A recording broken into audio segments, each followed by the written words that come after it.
Sou Luís Nuno, português, e este é o meu primeiro vídeo que procurarei fazê-lo de modo a inspirar e de modo a poder cativar pessoas que estejam com sede de verdade, de conhecer a verdade.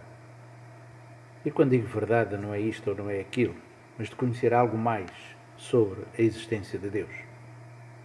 Este é um vídeo, são uma série de vídeos que eu procurarei fazer, sempre centrados na busca e de entendimento sobre a existência de Deus, sobre o seu plano original quando criou, e saber se na realidade ele tem ou não tem tido um papel, uma intervenção na história humana.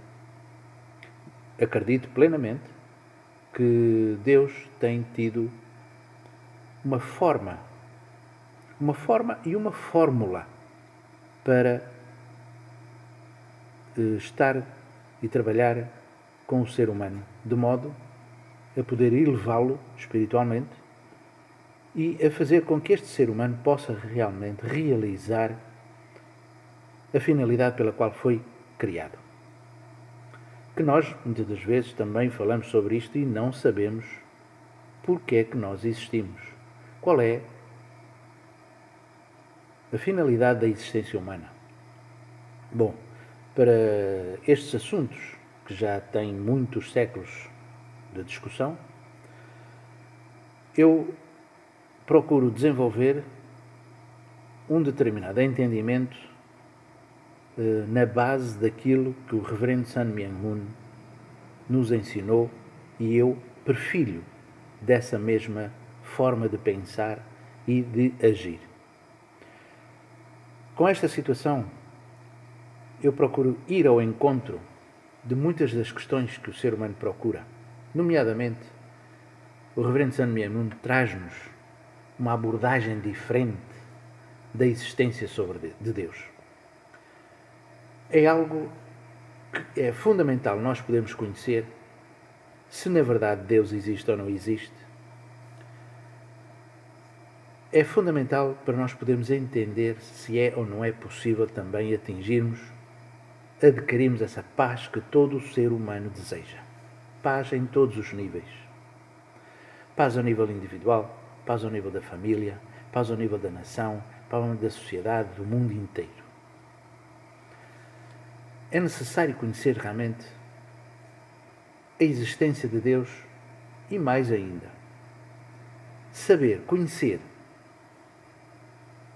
por que razão Deus criou. Qual foi o motivo que o levou a criar? Isso poderá ser uma certa ousadia, se calhar para alguns uma blasfémia. Saber-se porque é que Deus criou. Mas porque nós não poderemos adquirir a resposta sobre a finalidade da vida se na verdade não soubermos também por que razão Ele criou. Porque estas coisas estão interligadas. E na sequência desta mesma tema, nós vamos procurar entender porquê o sofrimento humano. Qual a causa, a origem do sofrimento humano? Qual a razão pela qual o ser humano tem, ao longo de toda a história, tem vindo a sofrer? Estas são questões fundamentais para nós podermos adquirir essa mesma tranquilidade interior e podermos prosseguir no caminho que nos possa levar a essa mesma paz. Essa paz que não vem dos outros para nós, que não vem de fora para dentro, mas pelo contrário, de dentro para fora. Isto é um slogan já muito conhecido, mas o facto é que nós não sabemos, porque nós próprios somos os seres que desenvolvem o bem e o mal. Nós próprios, individualmente. Eu. Não sabemos a razão pela qual o conflito existe, porque é que o bem e o mal existem, ou qual é o padrão entre bem e mal. Não sabemos. E isso é fundamental. Podemos compreender. Portanto, é uma nova abordagem, é uma nova explicação daquilo que a gente tem vindo a conhecer já há muitos séculos, mas sobre uma outra perspectiva e que nos pode realmente levar, assim eu acredito, nos pode levar a conhecer o caminho certo que nos indica e que nos leva a esse objetivo da paz. O cristianismo não nos tem dado, até o momento, não nos tem dado uma resposta clara, uma resposta objetiva sobre a existência do bem e do mal. Porquê? Todas as religiões nos indicam um caminho de sofrimento. E, naturalmente, ninguém gosta de sofrer. De forma que nós evitamos essa situação. Mas para evitar esta situação, porque há várias culturas, aqui e acolá, nós necessitamos de conhecer se há também ou não valores universais. Muita gente não acredita. Os valores são relativos. Eu direi que a relatividade não está nos valores, mas a relatividade está em nós próprios, no eu individual. Eu é que sou realmente relativo, porque hoje estou bem e amanhã estou mal. Porque hoje desejo a paz, amanhã desejo a vingança. Portanto, eu é que sou relativo, não os valores. Os valores devem de existir valores universais. Tal qual, por exemplo, nós temos um metro, que é uma medida padrão para todas as coisas que a gente possa fazer em todo o mundo. Em todos os arquitetos do mundo têm essa medida padrão para poder desenvolver todas as suas obras arquitetónicas. Portanto, tem essa mesma medida padrão. 2 mais 2 são 4 em todo o mundo, em todo o planeta. Portanto, os valores universais também devem de existir com uma forma padrão. Independentemente das culturas A, B, C ou D.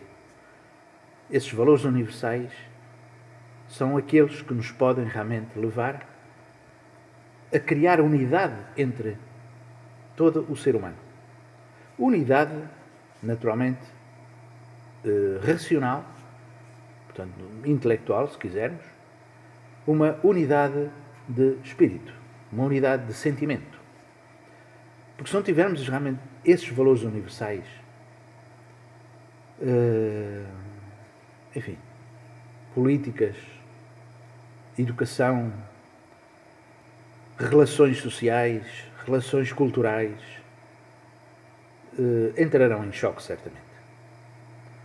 Porque se os valores são relativizados desta sociedade para a outra, há de haver esse choque aqui ou acolá sempre. De forma que nós queremos transmitir a existência desses valores universais, que não são nossos, nem são nossa concepção. Não é nosso ponto de vista. São valores que se manifestam em todas as coisas que existem. São valores que são evidenciados na natureza, inclusive evidenciados na nossa própria natureza humana. Portanto, eles se auto-evidenciam. Não é algo que sujeito a uma teoria, não é algo que nós achamos ou pensamos ou temos este determinado conceito. Não, são valores realmente universais. Se são valores universais, são absolutos. Se são valores absolutos, têm realmente relação com uma causa original, com uma primeira causa. E é isto que vou procurar transmitir ao longo de uma série de slides, portanto, em vários outros vídeos que quero transmitir e quero prepará-los para poder transmitir a todos aqueles que eventualmente possam estar interessados em conhecer outro tipo de abordagem do tema. De forma que eu vou transmitir hoje uns determinados slides que podem responder-nos à razão, enfim, tocar no assunto sobre a origem do conflito humano. Não só como a origem do conflito humano, mas abrir porta para que possamos entender a realidade de um ser causal. a qual nós chamamos Deus. De forma que eu vou conectar-me com o computador e, através dos slides, poder transmitir esta mesma informação que pretendo. Portanto, é só um pouquinho. Cá estamos outra vez com os slides e vamos então dar início, portanto, a este conjunto de slides. E aqui está precisamente uma visão para o século XXI, baseada naquilo que o Reverendo Sun Myung Moon nos quer transmitir e nos ensina. Portanto, eu vou repetir mais ou menos o que disse há pouco, e o pretendido será apenas um despertar para uma nova abordagem sobre os temas que falamos. Portanto, se Deus existe ou não existe. Isto é fundamental. Qualquer coisa que nós possamos fazer tem sempre um objetivo, tem sempre uma finalidade. Se não soubermos qual é a finalidade da nossa vida, nós não podemos atingir o que se pretende, que cada um de nós pretende. Se nós agimos deste modo, e nós somos a imagem e a semelhança de Deus, este agir, esta ação, este pensar, já que somos a imagem, Deus também deve ter o mesmo comportamento. Ele, quando criou vida, quando criou este universo, provavelmente teve também, ou terá também, um determinado objetivo. Esse objetivo, ele disse-o. Ele disse-o também. Eu disse-o e cumpri-lo-ei. De modo que vamos ter que compreender a existência de Deus. Já não ponho em dúvida se Deus existe ou não. Compreender a existência de Deus e compreender o plano original que Ele tinha para a humanidade. E, naturalmente, se Deus é absoluto, imutável, então existem também valores absolutos, valores universais. Porque se não existir valores universais, nós não somos capazes de atingir esse mesmo objetivo na nossa vida. Ou os objetivos da vida, pela qual Ele criou. É necessário compreender valores universais, valores absolutos. Se há valores universais, há valores absolutos. Se há universais e absolutos, são imutáveis. Portanto, desde o princípio, tal qual como Deus é imutável. Se Deus é imutável, criou princípios, leis, valores absolutos, imutáveis. De contrário, a vida não existiria. E a partir daí, poderemos compreender qual é a existência humana. Qual é o propósito da existência humana. Sem compreendermos isto, não somos capazes de descobrir a origem da vida e, muito menos, o que é o bem e o mal. Se não compreendemos isto anteriormente, estas questões anteriores, não somos capazes de dar uma resposta cabal sobre o bem e o mal. Cada um tem a sua opinião de acordo com a experiência de vida tida. Então, deduz que o bem é isto ou o bem é aquilo. Isso também com as próprias religiões, que têm conceitos diferentes. A origem do conflito. Tendo respostas às questões anteriores, somos capazes também de responder sobre a origem do conflito do homem. Porquê é que andamos todos à zaragata?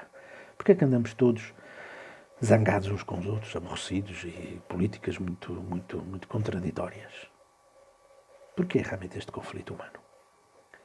E então, sabendo, compreendendo esse conflito, podemos provavelmente ter uma visão diferente sobre a missão de Jesus. Qual foi a verdadeira razão pela qual ele apareceu? Para nos salvar. Ponto número 1 e provavelmente único. Mas que tipo de salvação? Como essa salvação se processaria? Através da cruz? Ou teria outro tipo, outra forma de nos poder salvar? Mais, salvar-nos do quê? Salvar-nos do quê? Não sabemos. Não temos consciência verdadeiramente do quê. Temos uma noção da salvação, mas esse conceito de salvação não enche para poder responder às questões que aqui estão colocadas. Como Deus tem intervido na história? Sim, Deus enviou Jesus para nos salvar, mas que processo Ele levou concebeu para que, na verdade, esse processo de salvação possa ter efeito. Portanto, na história, como é que Deus tem intervido? Qual é a fórmula? A forma e a fórmula que Ele tem aplicado na história para poder levar o homem a atingir o seu objetivo. E com isto, portanto, pretendo contribuir para que não só possamos compreender o pensamento do fundador, como disse há pouco Sun Myung Moon, mas também para que as nossas práticas sociais cotidianas, o nosso dia-a-dia, possa aproximar-se no sentido do exercício da paz. Não só a nível social, nas nossas relações sociais, mas, essencialmente, como também ao nível interior, ao nível individual. Como isso realmente pode ser atingido. É uma responsabilidade individual. E não temos outra mais importante que esta. Ora, segundo o relato bíblico, os primeiros seres humanos eram para serem os pais perfeitos de toda a humanidade. Eram para atingir a realização pela qual foram criados. Eram para, na verdade, ser um modelo. Eram para ser verdadeiros pais. Portanto, Deus, ao criar toda a criação, todo o universo e a vida, naturalmente, através desses primeiros antepassados, Deus tinha um objetivo. E o objetivo era que essas mesmas pessoas pudessem realizar o mundo ideal. Esse mundo ideal era um mundo de fraternidade, era um mundo de partilha. Logo, após realmente a queda humana, esse mundo ideal não veio a ser realizado. E o que veio realmente a ser realizado é aquele mundo que nós temos a experiência. Na história e na nossa própria vida pessoal. É um mundo de conflito. É um mundo de constante guerras, de toda uma série de problemas que a humanidade enfrenta. De forma que esse mesmo mundo ideal nunca foi conseguido. Não foi realizado. E era para ser realizado através desses primeiros seres humanos. Isto tem que ser realmente muito claro.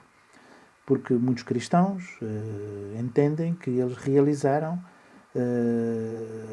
a perfeição. Mas a perfeição, no nosso conceito, não foi realizada. Não existiu, nunca existiu. De modo que o que veio realmente a ser criado e a desenvolvido é aquilo que nós chamamos mundo da queda, ou a religião chama mundo da queda. Portanto, é um mundo de conflito. Caímos no mundo de conflito. Esse mesmo mundo de conflito é, ao longo de toda a história, e que veio desenvolver-se, veio processar-se um determinado processo, a que nós chamamos restauração, que Deus e o ser humano têm vindo a desenvolver, de modo que, após essa mesma queda, Deus tem trabalhado, tem procurado desenvolver um determinado curso para recuperar o homem e colocá-lo no caminho antes da própria queda humana. Portanto, toda a história tem sido um processo de restauração. Restauração do homem para o seu estado original antes da queda. A este percurso nós damos o nome de restauração. Portanto, a história não tem sido outra coisa, na nossa perspectiva, naturalmente, não tem sido outra coisa senão um processo de restaurar este ser humano para a posição antes da queda. E a partir daí, levar o ser humano a atingir o que os nossos primeiros antepassados não realizaram. E isto é importante porque é uma base fundamental para nós podermos compreender o raciocínio e a lógica de todo este princípio que nós procuramos transmitir. Nós sabemos que o homem vive nesse estado de conflito, e esse estado de conflito herdamos toda uma série de características que todo o ser humano tem. Mas, contudo, ele mantém sempre um objetivo. Tem dentro de si um desejo. E o seu desejo é sempre de atingir a felicidade, ser feliz. Contudo, a ação que ele pratica ao longo da sua própria vida, ao longo da história, é um conflito. constante pontos de vista que levam a divergências de pontos de vista e, naturalmente, levam realmente ao conflito. As divergências levam-nos a esse mesmo conflito. Mas o objetivo é este. Felicidade. O homem procura realmente a felicidade e, no entanto, cria esse mesmo conflito. Portanto, eu posso dizer o seguinte. Nós temos uma consciência. E essa consciência orienta-nos sempre para um determinado um determinado sentido, que nós poderemos dizer o sentido da bondade, o sentido da partilha, o sentido da fraternidade, o que se quiser chamar. Mas temos uma mente que nós damos um nome mente caída, que nos orienta a tornarmos-nos egoístas, a verificar primeiro o nosso ponto de vista e tomá-lo como primário em relação a tudo que nos rodeia, em relação a outros, e isso torna-nos um ser egoísta.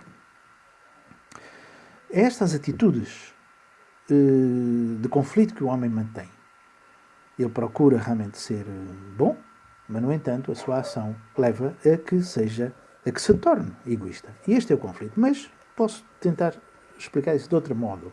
Mais claro, penso, todo o ser humano tem qualidades e defeitos.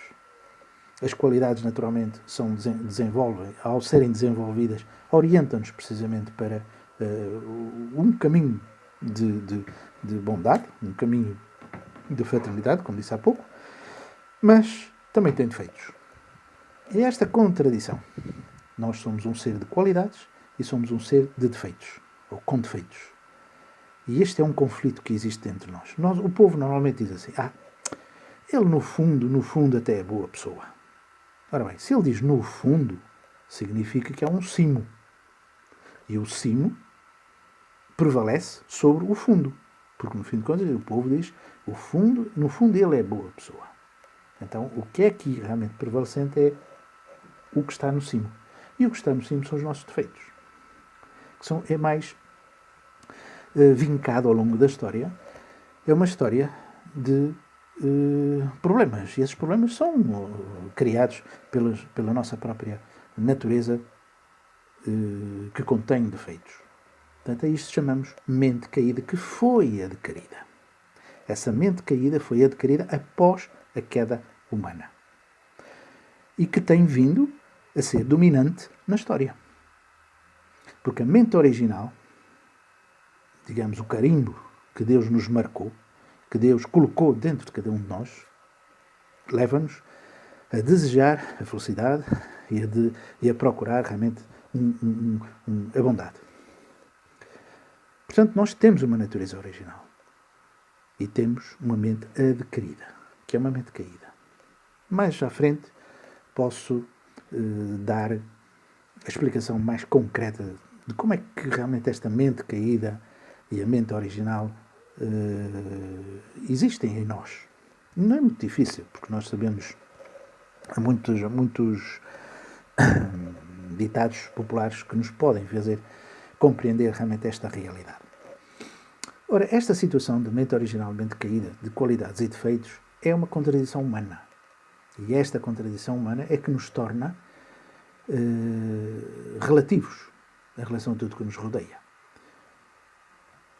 Ora, esta contradição, nós poderemos chamar que é o estado de destruição. Portanto, este estado de destruição, que é a queda humana, leva-nos a essa mesma situação. E posso dizer disto de outra forma. O ser humano caiu num estado de ignorância. Portanto, por isso é que aquelas perguntas que nós tivemos no princípio não são respondidas precisamente porque ele caiu nesse estado de ignorância. Não se conhece a si próprio. Não conhece a sua origem. Não conhece porque é que existe. Este é um estado em que o ser humano necessita de sair desse mesmo estado. Portanto, a ignorância que nos referimos é algo como interior e exterior. Portanto, nós, seres humanos, somos mente e corpo. Espírito e corpo. Consciência e corpo.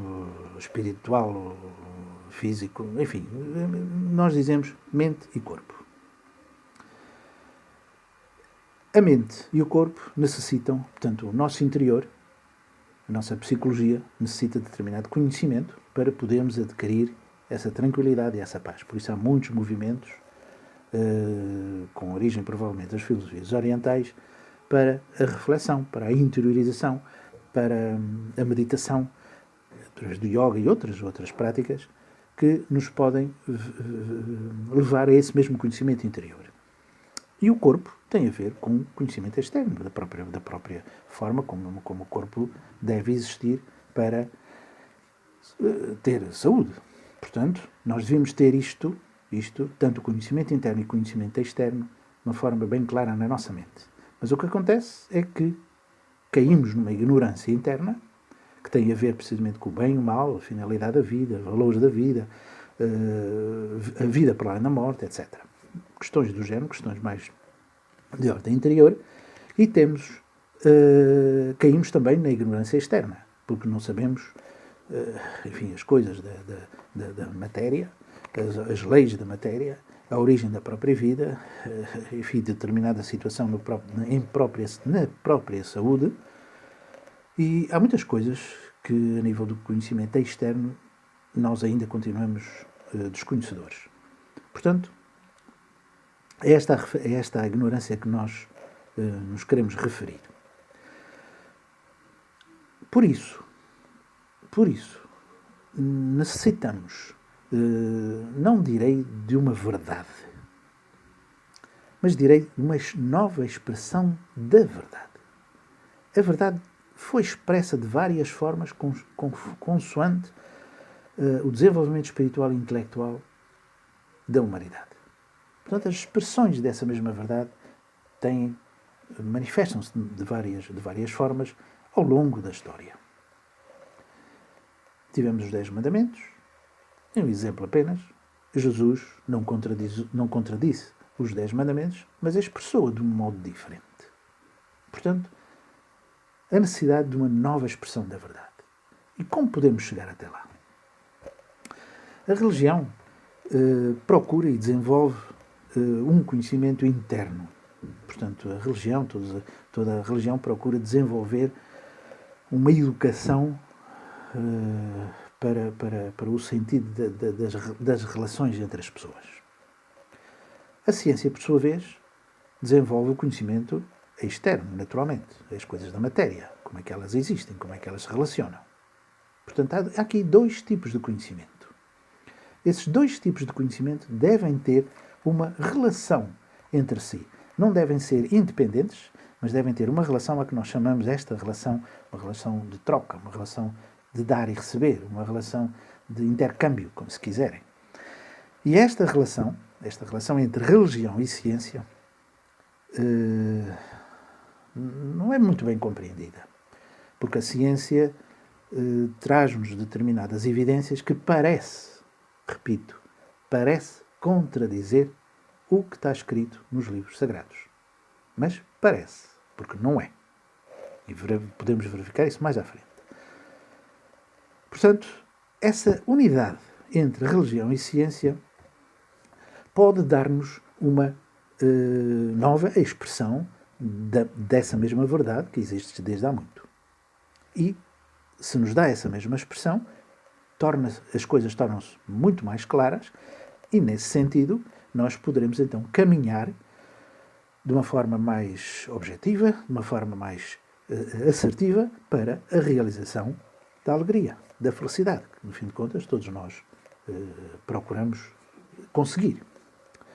Portanto, o objetivo desta nova expressão da verdade é procurar com que religiões e ideologias tenham uma determinada unidade. Por isso, a necessidade dos tais valores universais. E levar com esta mesma unidade, deste tipo de conhecimento, este tipo de, uma nova visão, levar a humanidade ao seu estado original. Este é o propósito, ou foi o propósito, do reverendo Sun Myung Moon.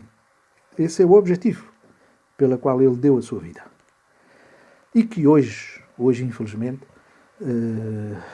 ele é mal compreendido. Porque eu acredito que, se observarem e estudarem na realidade o que ele ensinou, o que ele transmitiu, em discurso, em forma do livro que nós temos em si, que se chama Princípio Divino. Se as pessoas forem honestas intelectualmente, até espiritualmente, podem não concordar. Podem realmente não concordar, não é absoluto que todas as pessoas possam vir a acreditar ou a concordar. Mas não podem dizer que ele é um homem mau, que é um homem falso, que é um anticristo ou que é um herege. Não creio. Não creio que se houver honestidade intelectual e honestidade espiritual, eu não acredito que as pessoas tenham essa visão. Mas o facto é que têm. O facto é que têm uma visão negativa sobre a personalidade do Reverendo San Miemo. Bom, vamos a um outro passo e vamos então procurar transmitir alguma coisa mais do seu pensamento e como ele desenvolveu a sua própria filosofia. O homem naturalmente tem e terá sempre a predisposição de procurar a alegria e a felicidade. Contudo, para tal, necessita de saber que direção deve tomar para a conseguir. Apesar dos percorridos séculos da história, o homem parece não ter ainda encontrado o caminho certo, visto que no seu percurso tem vivenciado uma experiência de conflito, de sofrimentos e de sangue, de toda a espécie de situações, de toda a espécie de abusos. Ou seja, quando na realidade nós que temos um desejo e esse desejo for unido à direção correta, ao método correto para nós desenvolvermos e concretizarmos esse desejo, nós provavelmente temos a realização dessa mesma alegria. Mas isso só é possível se nós tivermos a direção correta.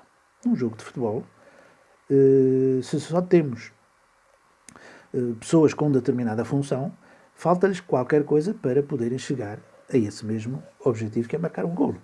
Portanto, há que ter uma determinada estratégia, há que ter um determinado comportamento, há que ter uma determinada linha para podermos atingir aquilo que pretendemos.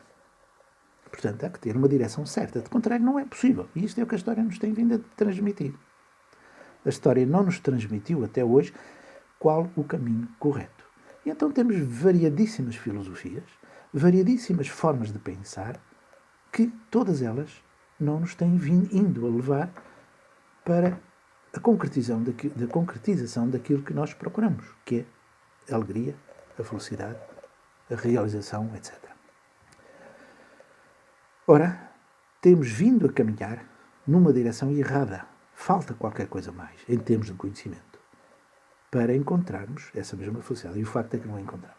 Portanto, uma direção errada, não nos leva a tal desejo, a tal objetivo. Portanto, somos continuamente até hoje, desde que a história humana iniciou, somos frustrados. Não conseguimos ainda realizar o que pretendemos. Portanto, a pergunta pode-se fazer: quem é este homem, afinal? Por que luta ele? O que é que ele procura? Procura a guerra ou procura a paz? Procura ser feliz ou infeliz? Qual é a finalidade da sua vida? Até os dias de hoje, ninguém tem sabido ir na direção certa, de modo a conseguir a felicidade que há tanto tempo procura. E agora estou a pensar, os cristãos dizem, não, Jesus mostrou-nos a direção certa. Mas o facto é que Jesus realmente mostrou a direção certa, correta. Não tenho dúvida sobre isso. Mas nós não estamos a seguir a sua direção. O que é que falta? Que problema existe? O que é que, na verdade, nos leva a não conseguir realizar aquilo que Jesus deu como modelo? Porque ele foi o modelo. O que é que, apesar de ele ter sido o modelo, apesar de ele ter-nos dado o caminho, apesar de ele nos ter aberto a porta, nós continuamos a criar a guerra. Porquê? Por que será?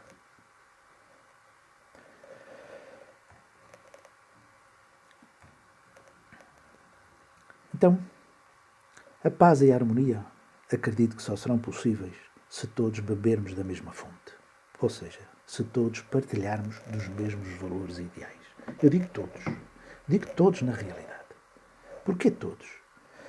Porque nós numa família não somos capazes de criar harmonia se não tivermos um centro, à qual nos unimos a esse mesmo centro. Se não tivermos esse centro, não há tranquilidade na família. Portanto, nós, como seres humanos, temos uma origem comum. Somos uma família muito mais alargada, mas somos realmente uma família. Portanto, há necessidade de bebermos todos na mesma fonte. E é possível? Eu acredito que sim. Hoje a cultura do egoísmo ou do individualismo está mais viva do que nunca. Será que poderemos contrariar este facto? Não só no interior de cada um de nós, mas também numa sociedade em geral? É utopia, dizem as pessoas. É impossível. Mas se é impossível, porque é que nós, os cristãos, acreditam realmente em Deus? Será que essa mesma utopia só será realizada no céu? Para mim, isso não é possível e é um disparate. Mas há necessidade de podermos criar esse mesmo céu aqui na Terra. Porque senão Deus não nos colocaria aqui, precisamente, na Terra. Portanto, é na Terra que nós devemos atingir isso. Não atingimos precisamente por causa do desvio que aconteceu no início. Então, como podemos atingir isto? Entendo que a harmonia e a paz só se torna possível se e somente desenvolvemos em nós próprios a cultura do verdadeiro amor. E para isso é necessária educação. Educação a todos os níveis, centradas em valores universais. Eu digo verdadeiro amor. Não digo cultura do amor. Eu digo verdadeiro amor. Porque há uma diferença. O verdadeiro amor ama do princípio ao fim. O verdadeiro amor não muda. Mas se eu disser a cultura do amor, eu amo, até que não seja contrariado ou até que a outra pessoa não responda àquilo que transmito. E se deixo, então esse amor não é verdadeiro. Não direi que seja falso, mas não é verdadeiro.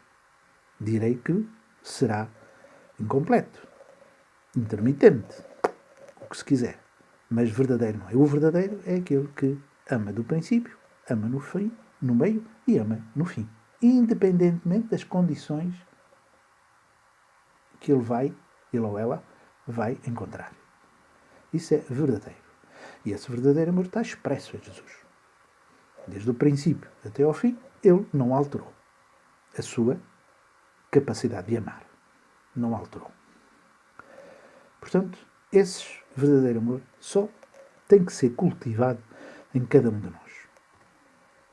Valores que o ser humano admite pela evidência, não por uma crença ou por uma fé. Naturalmente, a fé é necessária, sempre foi necessária, mas esses tais valores, estamos numa época em que o homem é muito científico, o homem é muito racional. E sendo assim, nós deveremos compreender as coisas de uma forma racional, de uma forma inteligente e não dogmática, ou porque acredito, mas não consigo responder, mas é algo que o ser humano, neste século, nesta época, necessita de respostas concretas, objetivas.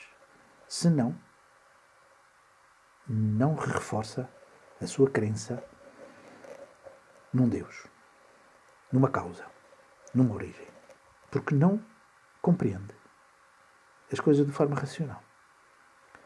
E só essa racionalidade pode vir a alterar o comportamento do homem. O comportamento do ser humano só pode ser alterado se ele sair da ignorância. Do contrário, não é possível. Eu não acredito. Acreditando que tudo existe e tem uma finalidade ou um propósito, certamente nós, seres humanos, também devemos ter uma finalidade para a nossa existência. Qual será? Como conhecê-la? Para sabermos a finalidade da nossa existência, acredito que antes devemos primeiro conhecer a nossa origem. Qual a causa da nossa origem? E vamos fazer uma analogia para compreendermos essa mesma causa. Por exemplo, ou a necessidade de uma causa. Por exemplo, num auditório existem muitos objetos. Luzes, cenários, microfones, o palco em si, cortinas, pódio, etc. Microfones, etc. Tudo isto não pode ter surgido por acaso. Primeiro, alguém teve que fazer, ou imaginar, esses objetos. Alguma coisa que pudesse responder àquilo que ele precisava. Portanto, antes de esses objetos terem sido feitos, deve ter havido uma necessidade. E para ela, uma finalidade. Para cada um dos objetos. Segundo, o objeto e a finalidade foram criadas primeiro na mente invisível, a mente é invisível, do autor. Todos os objetos existiram antes em forma invisível, na mente de alguém, sendo convertidos em forma materializada depois. Não por capricho ou por um acaso, mas sim devido a uma necessidade e a uma vontade. Portanto, tudo isto ficou elaborado primeiro na mente. E depois foi só ter tempo para poder desenvolver esses objetos, passo a passo, para poder responder àquilo que existe na mente desse mesmo autor. Na mente dessa mesma pessoa que concebe um determinado cenário para um determinado espetáculo. Existe ou não uma causa que deu origem à criação de todo este universo? A partir do exemplo anterior, a partir da analogia feita anterior, todo este universo tem uma estrutura e tem toda uma forma tão pormenorizada de todas as coisas a encaixarem-se entre si, a relacionarem-se entre si, desde o pequenino ao maior, que me leva a concluir que o universo é tão bem composto, é tão bem elaborado, que não é possível ter sido o acaso. Portanto, nós temos que desenvolver um estudo para podermos compreender toda esta estrutura universal e, naturalmente, a vida, que nos leve racionalmente a perceber todo este fenómeno que, afinal de contas, é a existência. Para um estudo de um fenómeno, os cientistas normalmente apresentam determinadas hipóteses, desenvolvem teorias e essas teorias devem explicar os fenómenos pela qual eles estão observando. Portanto, hipótese, uma teoria desenvolve-se e essa teoria deve explicar os fenómenos. E quando essas teorias explicam esses mesmos fenómenos, a hipótese é tomada como um teorema. Logo, esse mesmo teorema vai nos proporcionar a explicação, ou antes, se aplicarmos este mesmo teorema, ou essa mesma teoria, se aplicarmos este método para desenvolvermos uma explicação lógica sobre a existência de uma causa primeira, certamente podemos explicar todas as questões da vida, do universo e da própria história humana. Portanto, a hipótese é esta, causa primeira, desenvolvemos uma determinada teoria e essa teoria deve explicar os princípios de toda a criação, dando-nos uma visão mais alargada da vida e do universo. Portanto, cada um de nós poderá analisar e refletir sobre isto precisamente que nós queremos apresentar. Mas esta é a estrutura que utilizamos, tal qual como qualquer outro cientista utiliza, para explicar os fenómenos que estão na mesa. Como partimos para essa teoria? Portanto, não vamos descobrir pólvora nenhuma. Simplesmente vamos conjugar e interrelacionar diversos princípios básicos, leis, conceitos, de forma racional e coerente. de modo a obtermos uma visão global, compreensível e o mais completa possível. Algo como reorganizar as peças de um puzzle e colocá-las no sítio correto, de modo a que tenhamos o quadro composto e que transmita realmente mensagem e transmita beleza nessa mesma composição.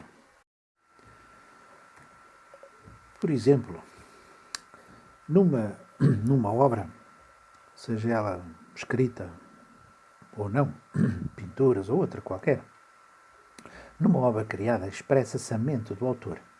Portanto, a sua obra torna-se a expressão da sua mente. Portanto, aqui temos uma obra, seja pintura, seja escritos, que é o efeito, reflete o autor, a mente do autor.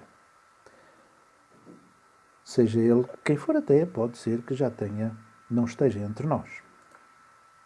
Portanto, para podermos conhecer a mente invisível do autor, portanto, a mente de qualquer pessoa é realmente invisível, é necessário que estudemos a obra, que é visível, que é concreta, de modo a conhecer esse autor.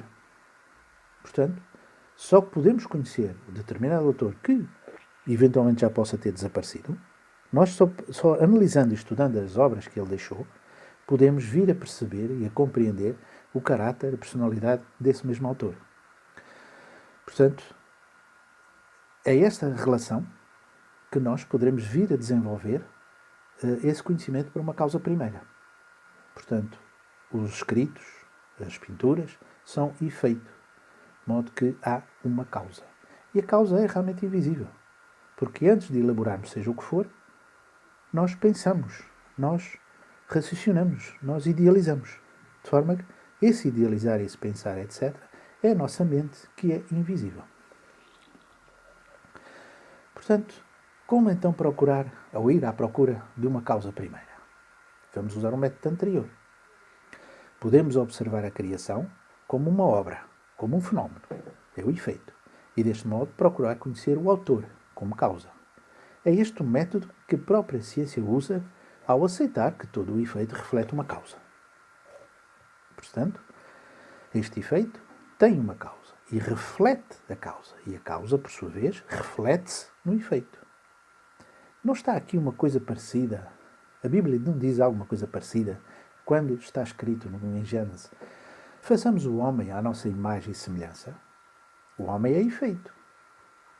Este efeito é a imagem e a semelhança de uma causa.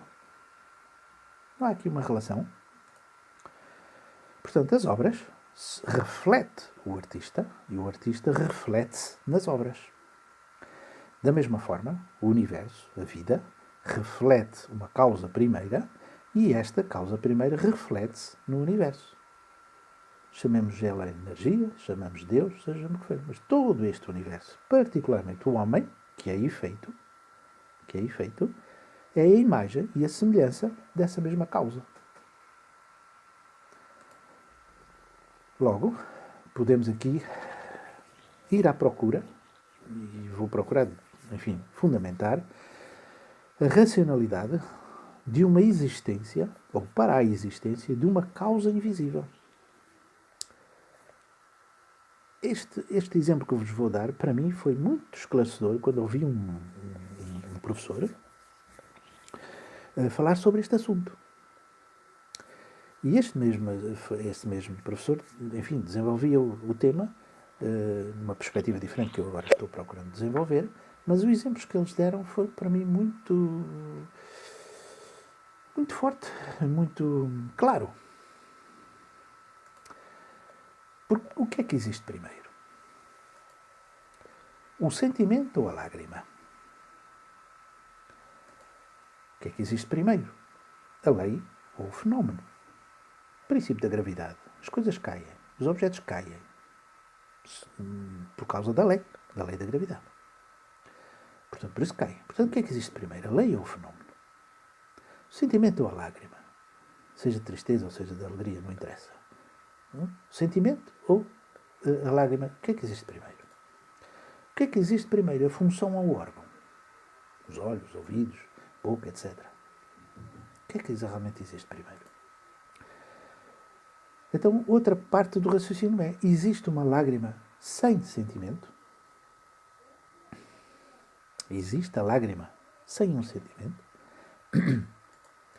Existe um fenómeno sem a lei? Nós só podemos constatar a lei através do fenómeno. Sem esse constatar, não sabemos se realmente existe lei ou não. Portanto, o fenómeno é um reflexo da lei. E a função ou o órgão? Função ou órgão. Portanto, existe algum órgão sem função? Então aqui podemos ver que na realidade existe o fundamento racional para a existência de uma causa invisível. Essa causa invisível só é possível observar-se através da análise e do estudo do efeito ou do fenómeno. Portanto, a existência de todas as coisas é uma unidade entre o intangível e o tangível. A lei e o fenómeno. A lei e o fenómeno só existem em unidade. Só existe realmente. Peço desculpa. Outro exemplo que poderemos dar é o invisível e o visível. O sentimento e a lágrima só existe através de uma determinada unidade. Sem esta unidade da existência, não podemos constatar coexistência. Portanto, não se põe aqui a questão se o que é que existe primeiro. Porque a lei exerce-se em todo o lado. O objeto que cai só cai aqui ou acolá. Portanto, só que tem uma posição específica para cair. Aí é temporal. A lei não é temporal. Portanto, não podemos quantificar em termos de tempo sobre a lei ou sobre o invisível. Mas sobre o visível, sobre o efeito, já podemos quantificar o tempo. Portanto, a lei, o sentimento, o fenómeno e a lágrima são coisas que se interrelacionam. Não são coisas diferentes. São realmente uma unidade. Então temos duas realidades aqui, não só uma. Nós, como observamos, vemos só a lágrima, como observamos o corpo, vemos só o corpo, vemos só a pessoa, mas não observamos mais profundamente o corpo, a lágrima, etc. O universo tem uma unidade, existe em unidade, unidade com a própria energia que envolve todo o cosmos, todo o universo. Portanto, a existência faz-se de duas realidades, não de uma, de duas. Uma invisível e outra visível. Isto é realidade. A realidade não é só o visível. Portanto, a existência de todas as coisas é uma unidade relacionada, interativa. De algum modo, o invisível interage com o visível. E isto é uma área onde a ciência tem que investigar, onde a ciência tem que ir à procura de saber como esta relação se faz. Não é a religião. A religião aproveita, usa todo este conhecimento para melhor entender a existência dessa causa primeira. Essa é a responsabilidade da religião. E da filosofia, provavelmente. Portanto, e a Bíblia nos diz claramente isso. Falando sobre Deus, em Romanos 1:20, ela diz-nos para nós procurarmos. E diz assim: as suas perfeições invisíveis, suas naturalmente de Deus, tanto o seu eterno poder como a sua divindade, causa invisível, tornam-se visíveis quando as obras, suas obras, efeito visível, fenómeno, são consideradas pela inteligência, de modo a que não se podem desculpar. Este versículo faz-nos pensar que, na realidade, todas as pessoas, de uma forma intelectual, de uma forma racional, podem entender como realmente a existência de Deus se processa. Ou como Deus existe. Ou que existe realmente Deus. Naturalmente, aqui a inteligência refere-se a raciocínio, refere-se à lógica, refere-se à ciência. E essa responsabilidade que nós temos em procurar, em estudar e averiguar realmente como é que este efeito, como é que este universo, como é que esta Terra, como é que se comporta, se relaciona entre todos os seus componentes. E então percebemos que mensagem ela quer realmente transmitir. Porque toda a natureza transmite uma mensagem. Toda a natureza transmite-nos um modo de estar. E é isto que Romanos quer nos dizer. Olhai para as suas obras. Olhai para as coisas criadas. Com inteligência. De modo a que não nos podemos desculpar. E não arranjemos argumentos para justificar atitudes que, muitas das vezes, não têm qualquer sentido. Portanto, devemos então olhar para a natureza, para o universo, ou seja, para o efeito ou para o fenómeno, para entender essa mesma causa primeira. E este será um próximo passo que irei procurar transmitir, não naturalmente neste vídeo, mas nos outros seguintes, mas esta é uma introdução para entrarmos realmente na análise e no estudo dessa mesma natureza, desta mesma obra, que é realmente todo o universo e, naturalmente, mais em particular o ser humano. Portanto, eu agradeço-vos a vossa atenção e, se eventualmente gostarem, enfim, cliquem no sino ou nessa mãozita, de modo a que possamos ter muito mais pessoas a conhecer e a observarem aquilo que procuramos transmitir. Ok? Muito obrigado